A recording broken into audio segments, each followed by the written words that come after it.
Ours, I'm guessing you would have understood from the topic, is a very different panel.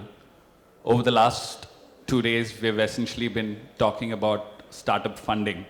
It's been primarily about investing. We thought we should be a little different, look at it from a different perspective, and talk about what beyond the money an investor can offer a startup. Because very often we've considered that very valuable. So we have a very interesting panel also with us. If I start from the side, we have Nawaf. He's from Bahrain. Nawaf is the CEO. He runs Tenmou, which is Bahrain's leading business angel fund. So I'm going to have Nawaf explain more about the mechanics and the model that Tenmou uses to operate in the ecosystem. So Tenmou focuses a lot on mentoring other than just investing. And Tenmou sets of angels also, a lot of them work as mentors. And as a VC in the panel, we have Vinit. Vinit's role is particularly relevant for this panel because Vinit is a VP of Orios Venture Partners, and he handles a program they call Misfits. So the Misfits program focuses on providing support services for their portfolio companies. So it's all about being beyond the money. So in that context, I would say it's great to have you here, Vinit, in this panel. And Rolf's story is something I guess most of us know. Most of us know Trivago. Rolf is the founder of Trivago. And until a month and a half back, for 15 years, he was the company's CEO. He led Trivago's growth from zero to a GMV of $11 billion. And Trivago right now has operations in about 60 countries.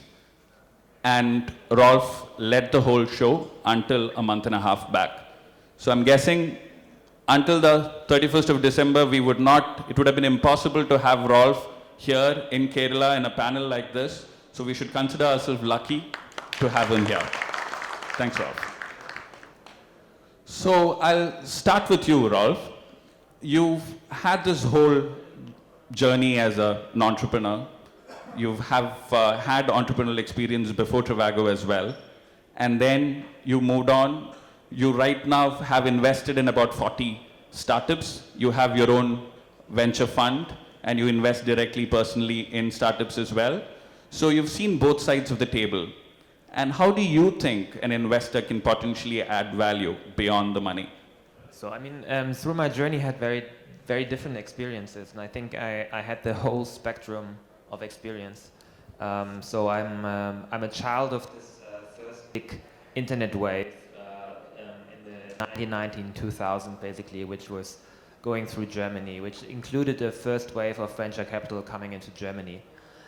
So before that was rarely known to German companies, was not a known model. And that was a stage when I think on both sides, founders and on the investor side, we were in a very early stage. So it was a bit of Wild West, I think, on both sides. We had the advantage that in that time, with my first company, Chow.com, we had a very interesting model. So we were basically, I think we were the second best founded startup in Europe, and within like the first 6 months, we basically raised 20 million euro back in the days. So it was a quite wild time. A lot of my experiences are from that time I had with investors. And that were still the days when a lot of investors were believing in synergies. Yeah? So, I have my 10 portfolio companies, and when they talk to it, I can make them talk to each other, and they should all basically do business together, and then everything will be great. And I think what I found out there was that this works out in the very minority of cases. So I would rather say that I had rather not so good experiences with investors. In my second company was Trivago, which was a couple of years later. I did it very differently because I did not want to again, start a race of like raising a lot of money, basically, and then also being dependent on investors in a very early stage of the company. So I did it very differently. And I think it was very close actually to what Chris yesterday said, because he said basically, okay, you should only take external money, if you really need it. And actually that's what we did. So we really built the company basically mostly out of cash flow. So the total investment into the company was 700,000 euro. So we built the company mostly out of cash flow. Still, I had a couple of experiences with investors because we had a couple of secondaries, then basically events happening during the time of Trivago. But there it was a different position because I was in charge as an entrepreneur, and I was able to control like which kind of investors do I want to have and how do I want to interact with them. And I found that the way better experience, not only for me but also for the business. And I tried basically then when I started my own fund and my own investments, I started to copy basically the same idea. So I always wanted investors to basically say, okay, they can do all their due diligence, but then there should be a time when they should say, okay, I give you the money, and you should do the best you should do with it, and I will not force you into anything. I will not tell you to do anything. But investors, which I then could call up and say, okay, this is my problem. Here I would need a contact. Here would need somebody who has more experience than me, and who would then step in basically and support me. Yeah. So I found always that these are the most valuable investors, because I think that as investors, and today maybe I'm more often in an investor situation than in an entrepreneur situation. I think as an investor, I think for me it was always a good advice to rather step back, and not think that I can run the business better than the entrepreneurs. And I mean that is also a lot of my experience actually when you invest. Me personally with my fund, we do rather later stage rounds. With my personal investments, I rather go in early.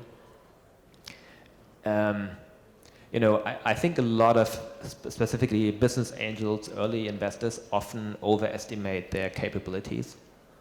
And I think I learned to be very, very careful, because my information as an investor is always very limited. And to draw from this limited information too fast conclusions can be very, very dangerous for a company. So that's what I took away. That's why I try not to do that at all, and just rather be in a mentor position, rather be in a position where I say, okay, if you want to have my support, I'm here. But that's when we get into contact. So it's a very different stages I went through. So I actually find that quite interesting. I still remember. So we have a lot of diversity in this panel. I remember about 2 weeks back when I was asking Chris. So I was always convinced, even when we set up the panel, this was before we set up, before I invited Rolf to be a part of the panel.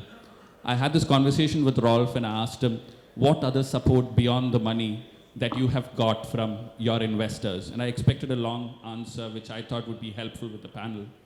And then he suddenly said nothing. So that's when I realized he comes from a totally different perspective, and which is what we need, which we need the diversity to have a proper engaging conversation. And in that context, you also, I know, Vinit, that you focus on companies. You were talking about how you focus on funding companies that are the tortoises, that are high growth tortoises rather than high growth hares. And that seemed to resonate well with what Rolf also right now said about unit economics, about his first company, where he got a lot of funding, which essentially led him to be a little inefficient, probably not as efficient as how he took the whole Trivago journey forward. And that seemed to be pretty much where you seem to be right now with your investment theses. And Chris also yesterday seemed to talk about that. What would you have to say about Orios and the Misfits program, and how you particularly help companies to focus on this particular focus of yours, as in the growing sustainably with unit economics in mind? Thanks for the question, Vinay. So, as you know, Orios is a seed fund, right? So we do extremely small investments, which also means we come in very early into the life of the startup, right? Just to give you a context of how early, we come in, Rehan Khan, who's our founder, he was the first investor in Ola, right? And just to give the audience some context, I once asked him, how early did you invest in Ola, right? And he said, oh, I invested in Ola when they were doing 2 rides, right? And I was shocked. I was like, they were doing 2 rides a day and you invested in Ola. That's crazy. And that's when he corrected me. He said, no, Vinit, they were not doing 2 rides a day. They had done a total of 2 rides in their life. Right? So we realize that when we speak with entrepreneurs, they're still forming their business. They have an idea, but they haven't yet fully executed on it. And the Misfits program actually comes from this kind of learning. I have myself been a founder, so I understand from the other side what were the areas that I truly struggled with. And the idea with the Misfits program is not to be operationally involved with the founders, but very actively recognize that a founder today has 2 things going for him and a couple of things not going for them, right? What they do have is they're very involved in the idea because it's a small team. Everyone is pulling along in the same direction. However, what a founder doesn't have is the opportunity to occasionally step back from the day-to-day operations of the business and give it that strategic overview. Because let's say you started the business with something in mind, but 6 months, a year down the line, especially in an early stage startup, it's a long time. We help them pull themselves back, and we actually created a series of boot camps for these founders. We just recently had our first boot camp, which was specifically targeted on product market fit. That's it. We spent 2 days one-on-one with the founders. We called in some top mentors. These are the kind of mentors who otherwise the founder would only see on a panel like this, right? To give you context, our mentors were K. Ganesh of Big Basket and Anupam Mittal of Shadi.com, right? These are people who have built fairly large businesses, and for them to spend 5 hours with you on getting your product market fit right is just unbelievable. I mean, they would only do it if you were a portfolio company, right? So this is what we have learned. So we go into the deep strategic ideas that a founder needs to have, and we help them there. Of course, this is limited to our portfolio companies. We have to limit it somewhere. At the same time, because it's our portfolio companies, we are exceptionally hands-on when it comes to these boot camps. Beyond this, I think as an investor, you need to step back and let them run the business, because you have to recognize that you are the financial investor and not the operator. And that's a very nuanced distinction, right? Between helping the founder versus what is considered actually helping him run his business. That nuance is what I spend all my time stressing about.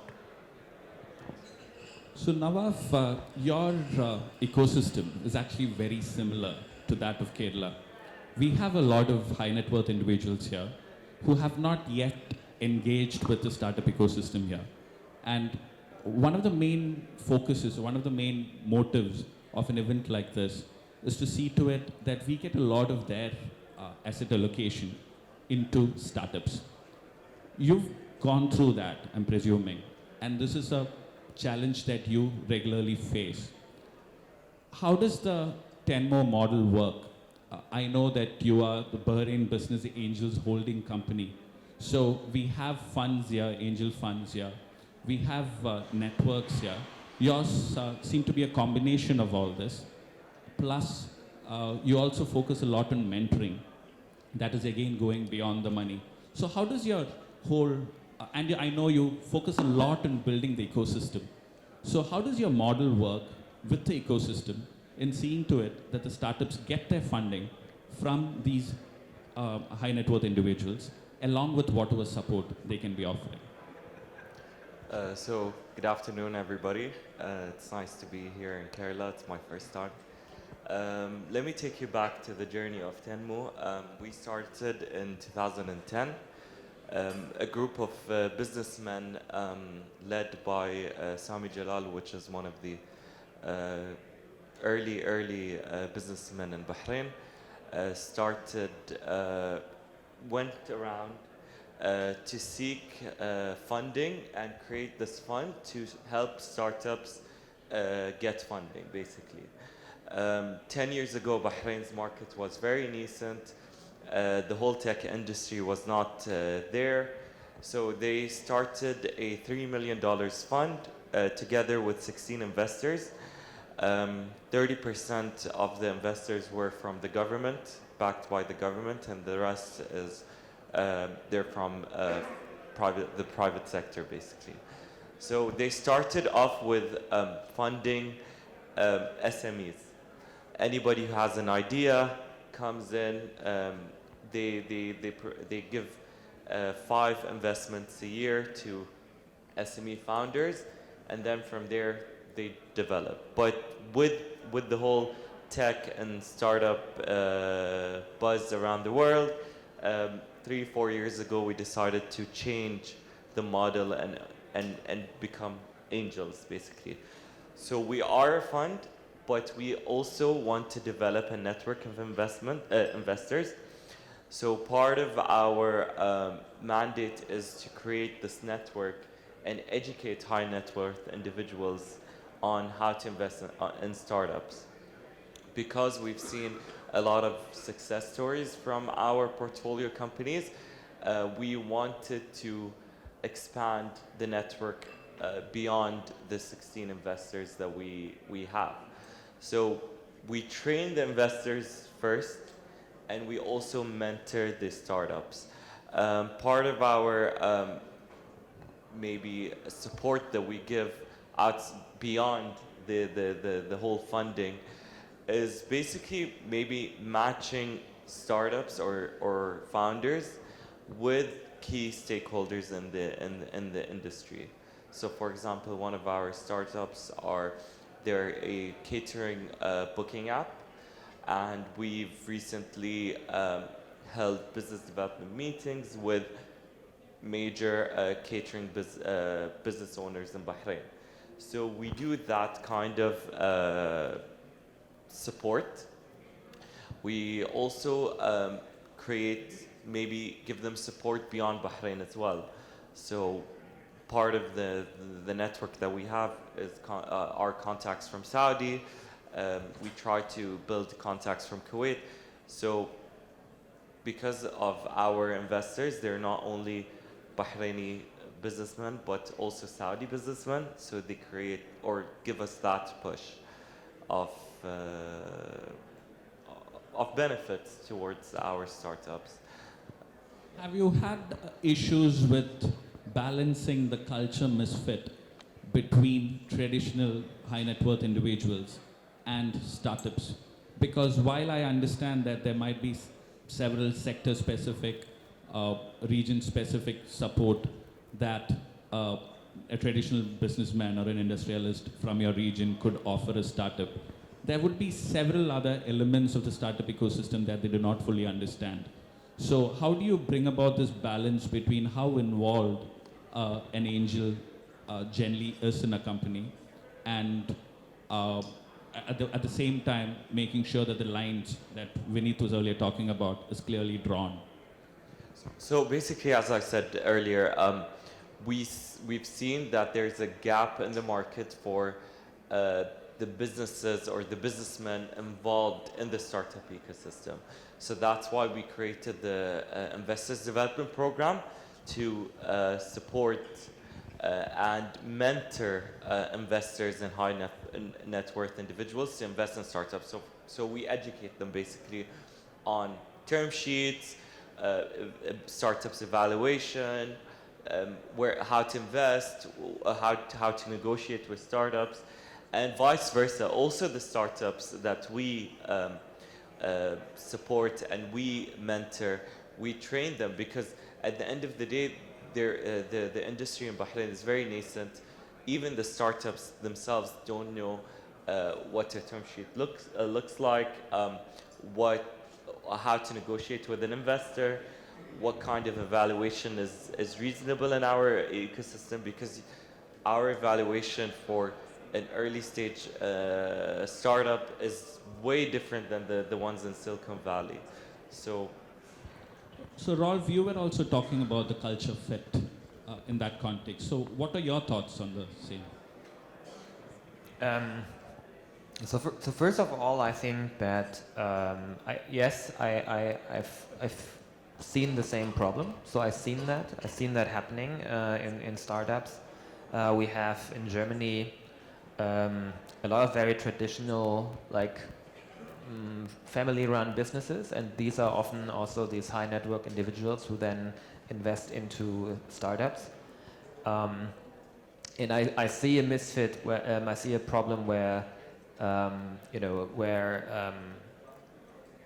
where these entrepreneurs think of their investment as a part of their own kind of conglomerate and treat it in the same way.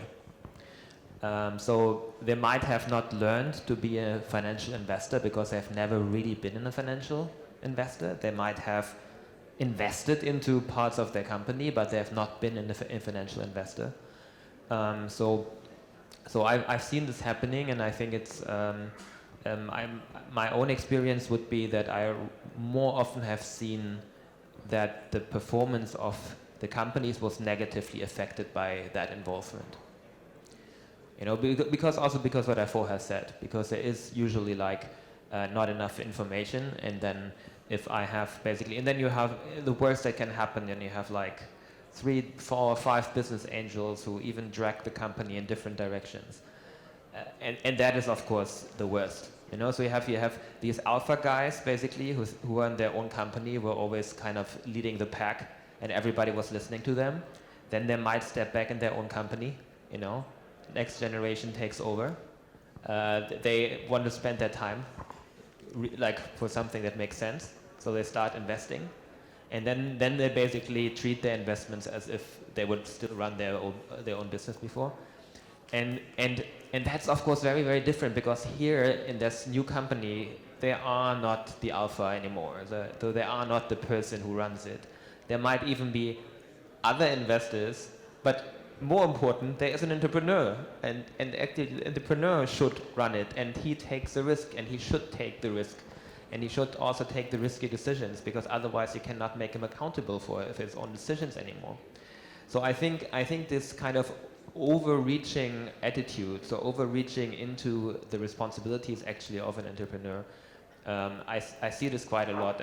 I haven't seen this in my own company, because I was really the selection was very careful in the way of how I selected people for my own company, but I have seen it in a lot of companies that I had invested in as an external kind of observer, and that can be dangerous. So I think it's really important, and that's how I did it at least with Trivago.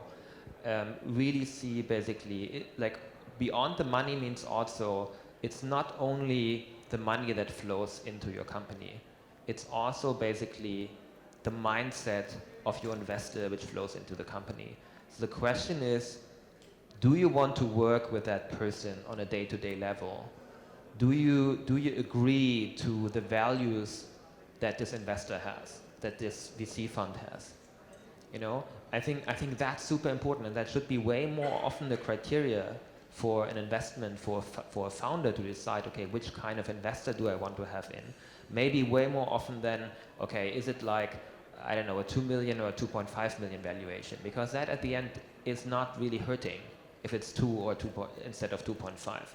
What's hurting is the investor that is in and then really drags your company apart because you cannot feel aligned with the culture. And that is something that I experienced, for example, in my first company, where I would say, okay, you know, there was definitely not a fit between my own culture and the company. And what happened is I left. So I was a founder. I was like, no, I feel this is not my company. I don't want to run it this way. I'll just leave. So I think that's the worst thing that can happen to you. Very interesting, because I had expected this in India and probably even in Bahrain.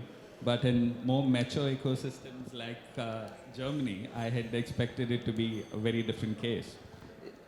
Let me just say one thing. I think it's important that this happens, because of course we want to have these people involved in an ecosystem, right? So we want to have high net net worth individuals involved. And maybe when we spoke about that yesterday, I said, okay, there's like 1% of the Indian wealth right now into its startups. Then I say like, okay, this is quite insane, because basically these startups, they are the ones who are running the show, you know, and they will do that faster than you might think. Yeah. So I think you really want these people investing, and that is also happening right now. So I see now way more of those people actually stepping now in as an angel, and that's good, you know. But on the other side, you know, we have to see like what is the best fit between investor and startup, and of course these people have to gain experience as well as an investor. I remember you mentioning, Rolf, that right now, so that's actually looking at it from the other side, as an investor, you would like to invest only in companies where you can particularly add value. So in that context, you're essentially looking at what beyond the money you can offer a startup. And over a period of time, I believe that once deal flow also gets used to what a particular investor can offer, and then the synergies that you can eventually get out of the combination of the investor and the startup would be a lot more. So how would you, what is the kind of value that you as an investor can add to a startup? So I mean, so I can just say like we as a fund, we have a very specific history experiences that we went through with Trivago, which were like scaling, especially scaling a company from like a local business to like a global business, especially like doing that with quite aggressive marketing, doing that with a technology product, with a marketplace product. So these are all kind of like things that we did, and I think that is of course like also something that we can share. The model that we have now is with Monkfish, so with my fund, is a bit different. That we found out at the end, you know, even us, we are not the experts. So we are not the experts when we are speaking about like what is the best strategy to set up a search engine advertising account, or what. We are not the best people to decide, you know, what should your TV spot look like or whatsoever, because we are also further away from that, you know. So we did not do that anymore for the last years. So what we have basically is how we do it, and everybody has a different system, but our system basically is that we have specialists for a lot of different business lines, basically a lot of different business functions. And then when we go into the startup, we say to the startup, hey, like, you know, this is our portfolio of experts, you know, and choose 3 from them and say, okay, you know, do you want to have rather like the sales guy or the TV person or whatsoever? And we bring them with us. So basically, and we basically do, we let them participate at the upside of the deal, and we bring them basically in as the experts. So that's something that we do. So we try to match basically to every individual startup to see like, okay, what kind of expert do they need? But it's just an offer. So it's just an offer. It's not like we don't expect that to happen. Vinit, have you noticed a change in your deal flow, which is more in keeping with your investment theses would be pretty much what generally a potential portfolio company looks at when they approach you for investment. But with your Misfits program, you're actually practicing what you, it's a continuation of your investment theses, probably. The kind of support that you actually give would also be able to kind of filter the kind of startups that would approach you for funding. Have you noticed that when you started your Misfits program, have you noticed a change in not just the number of companies that approach you, but the nature of your deal flow? That's a great question, actually. Thanks, Vinay, for asking it. So the Misfits program was never intended for us to change our deal flow. What has started happening, you know, today we are in the 3rd cohort or the 3rd batch of this Misfits program. What's now changed is the expectation that the entrepreneurs come to us with, you know. So now the expectation is very clear that, hey, not only are you a great VC fund and we want you to invest in us, but what is the Misfits program going to do for me, right? So now they want to speak to other founders who have gone through the program. They want to learn what are their areas that they could specifically, use help with, right? So we would sometimes have founders who are, what we call serial entrepreneurs, right? They've already had their startup, they've had some exit. So, there's certain areas where they are comfortable. For example, how to raise the next round. They're fairly comfortable over there. But then there are certain other areas where they actually could use very clear support. So that has changed, that it has now become a part of the expectation that if I'm coming to you and getting a term sheet from you, that's great. But what am I also getting out of the Misfits program? Who are going to be our mentors? And one of the things that it has also taught us as a fund, we may have known it in the past, but now it's become very clear across the, the four people in management of the fund, is always have time available for the entrepreneurs. Because these entrepreneurs that you are tomorrow going to go invest in, they're obviously fairly smart, driven, motivated individuals, right? Otherwise, you wouldn't have written that check, if you didn't feel that way about them. So they will very often either tell you directly or by their actions that they need something. And you need to be able to have the time and the mind space available for you to be able to recognize that about them, right? So yes, the expectation has changed absolutely. We will consistently have founders come to us and say that, hey, listen, I'm going to pitch to you, but can you also tell me how do I get into the Misfits program? And I have to remind them that we are not YC. There's no Misfits program. Everyone who does the Misfits program is actually a portfolio company. So if we write a check to you, we will put you in the Misfits program. That expectation has become very strong because they have seen what has happened in other countries. Techstars is doing a good job, YC is doing a good job.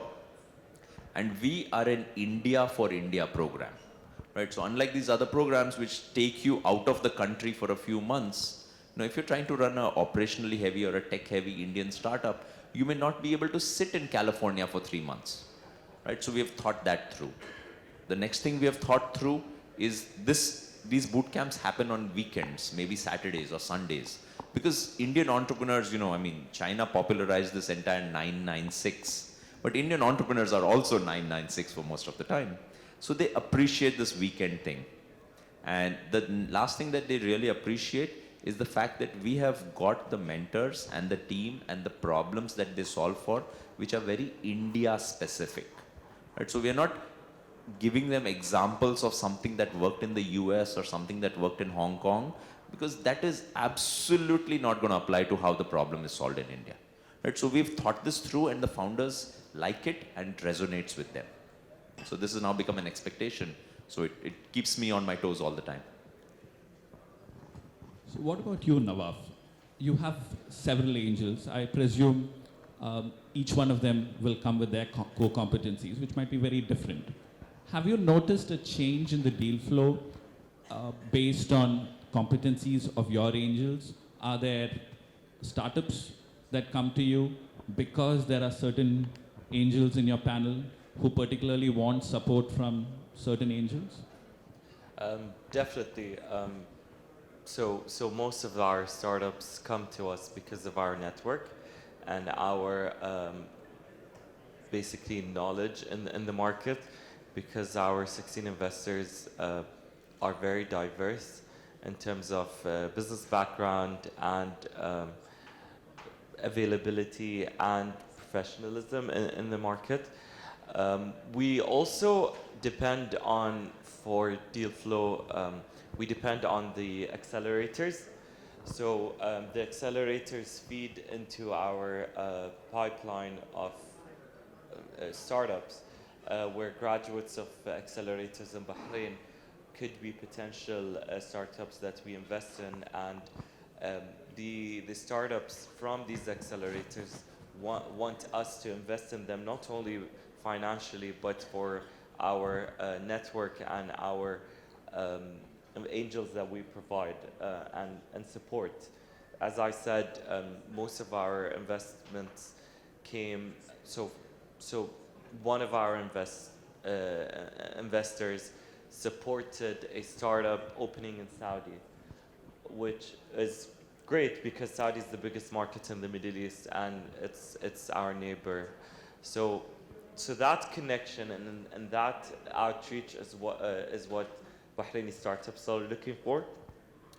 I forgot to mention also that we recently opened an incubator, which is one of a kind in the region, where in the incubator we host startups and investors at the same time.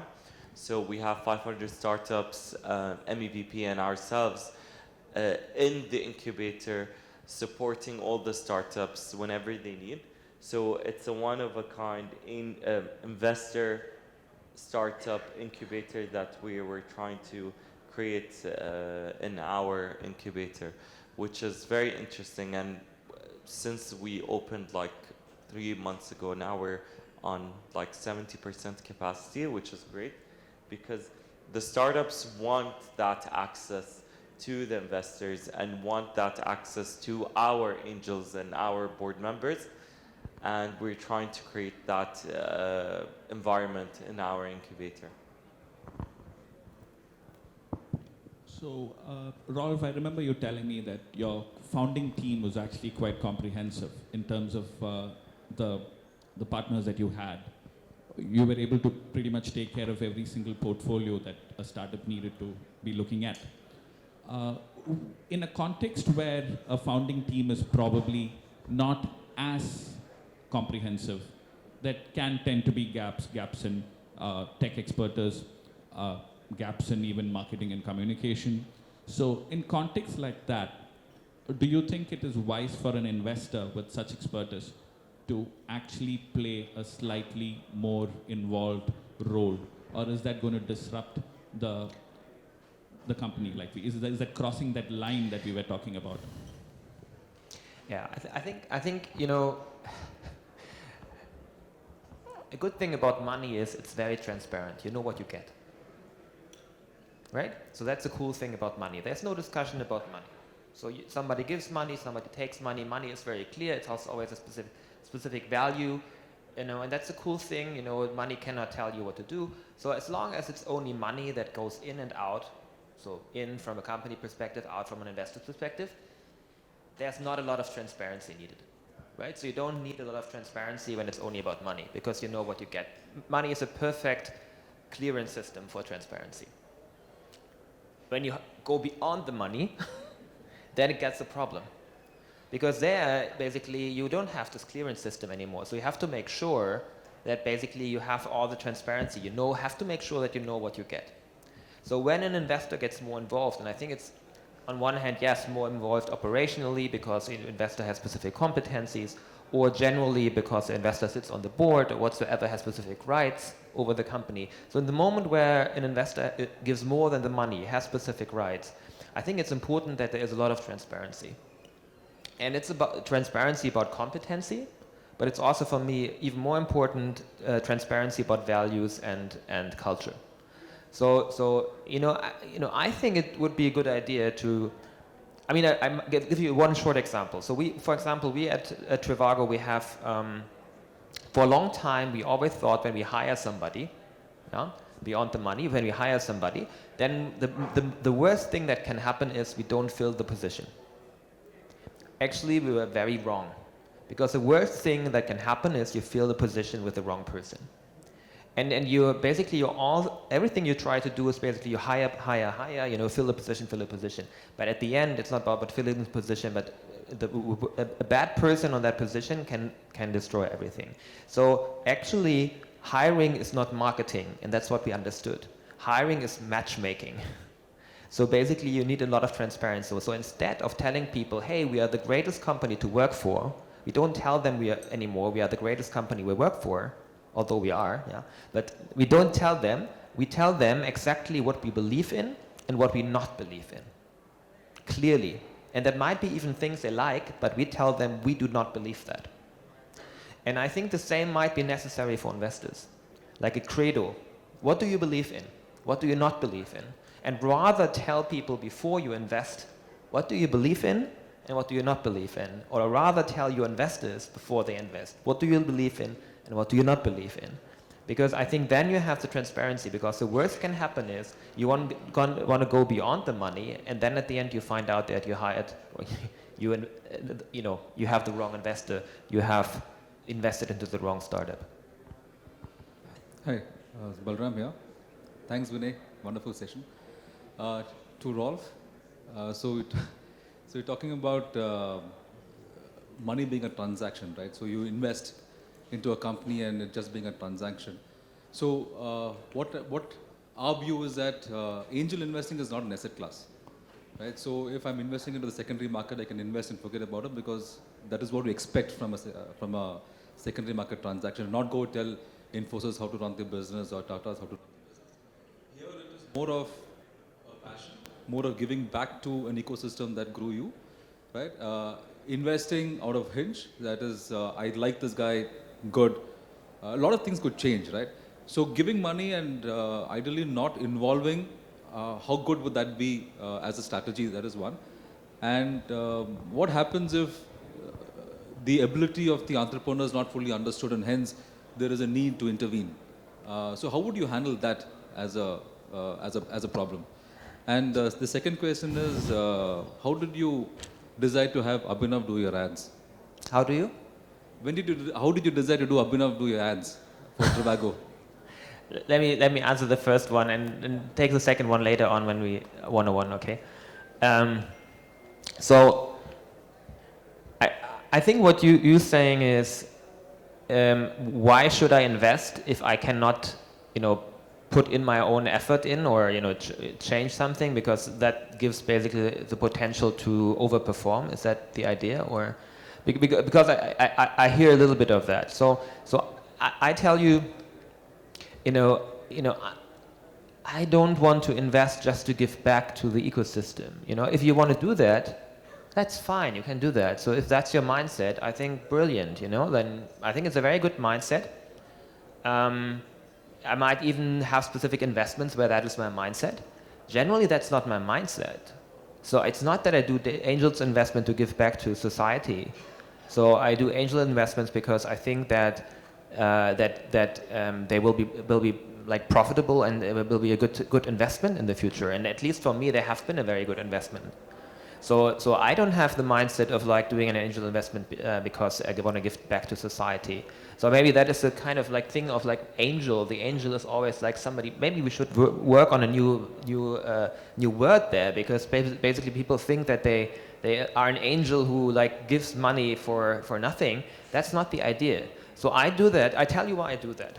I would say I have nearly 50% of my money invested into startups, grown-ups, whatsoever, right? Non-public companies as an asset class. 50% of my liquid money. I do that because I think it's the best investment. I do that because I strongly believe in the ecosystem. Yes, I spread it quite far, so I'm invested in total in more than 80, 90 companies. Yeah. But I do that because I really think that's the future. Because I think that what we see right now is that the speed of change accelerates. And with the speed of change accelerating, the life cycle of companies will be shorter and shorter and shorter. So that's why, for me, it's not an alternative to take my money and to invest it into like public automotive companies in Germany. I think that's insane. If you're saying like, okay, why should I invest into startups? I think that's insane. Because these companies will die sooner or later. Yeah. So that's why I think it's way more secure to invest into the future than to invest into the current stock market in many companies. I don't say every company, so of course there's exceptions. Yeah. That's why it's not all my money into startups, but really I think that's like, in general, I would say I believe way more in the stability of the startup ecosystem than believe in the stability of 100-year-old established companies. I think every investor in the room would have been happy to hear that, you saying that with as much conviction in about your belief in the angel investment space. So with that, we'd wrap this up. Thank you very much, panelists. Thank you very much, all of you, for giving us this opportunity. Thank you very much, gentlemen, for that wonderful session. Mr. Nawaf Alkoheji, thank you very much, sir. To Mr. Vinit Bhansali, to Mr. Vinit Bhansali, thank you very much, sir. And finally to Mr. Rolf, thank you very much. And now I would like to request Mr. Parag from KCUM to kindly present a memento to the curator of the session, Mr. Vinay James Kynadi, as a token of our gratitude. Thank you very much.